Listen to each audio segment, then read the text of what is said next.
All right, there is a new song that has been going around. It's become quite popular. It's from a guy named Oliver Anthony. Now, he hails from, I think, Virginia or West Virginia. He apparently is a farmer, and his song, which is entitled The Richmond North of Richmond, referring to, I think, Richmond, Virginia, and Washington, D.C., north of that. It is basically a kind of a populist message that, the government is beating us down and doing the wrong things. And it's resonated with a lot of people. A lot of people really enjoy this. It's gone to number one in, I think, the country western charts. The song is very powerful. It's some people like it, some people won't. I find it, it was a pretty interesting, it was kind of in the classic country and western style. And, obviously, people have opinions and it becomes politicized like just about everything else in this country. But one particular segment of the song I wanted to just discuss that is, it's been something that was somewhat controversial as well. And it's this line here that he sings here, and I don't know if we'll be able to hear that based on YouTube copyright stuff, but let's see. God, if you're 5'3" and you're 300 pounds, taxes ought not to pay for your bags of fudge rounds. Young men are putting them. Okay, and so the words basically, it's about, if you're 5'3" and weigh 300 pounds, why are taxes paying for you to eat fudge rounds or basically junk food?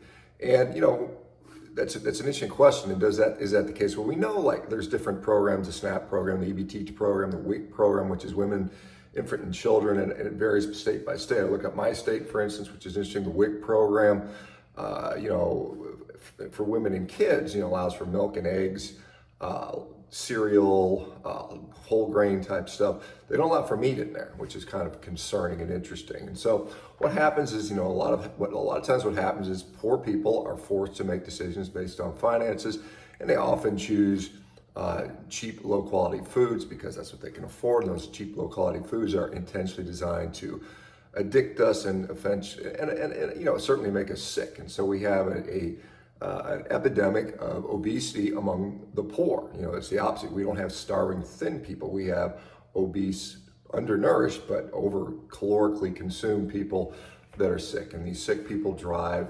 obviously the healthcare industry, they drive the pharmaceutical industry, they drive a whole host of other things to try to relieve those sicknesses. So a whole entire segment of our industry, in fact, a major segment of the industry, the healthcare industry in the United States is huge, is dependent upon these sick people. And the food system is certainly, contributing to that in no small way, in fact, a major way. And this is something that, could we do something about? Again, this whole thing with WIC not allowing meat. Well, ground beef is relatively cheap still, even today. And it is incredibly nutrient dense and nutritious.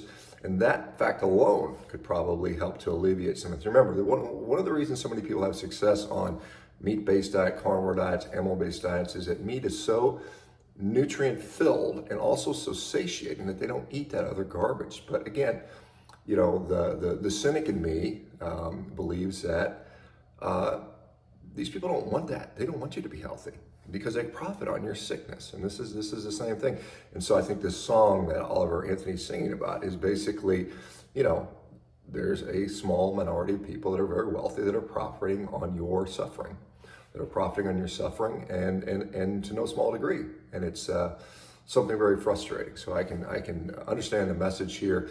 I don't think it was meant to necessarily demonize obese or poor people. It's not the case. I think, in fact, it's the opposite. But certainly there is some level of personal responsibility and choice on all these things. Yes, the government is not helping that much. The industry is certainly facilitating your demise and your destruction, but you still get a say in that game, folks. And I don't care who you are, where you live, how much income you have. You have a say in what you can do. You still have free will in this country, for the time being, and you should exercise that. And if you need help, we're here to help. All right, guys. Have a great morning. Let me know what you think about the song. What do you think about the whole idea of the food system? And put it in the comments. We'll talk to you soon.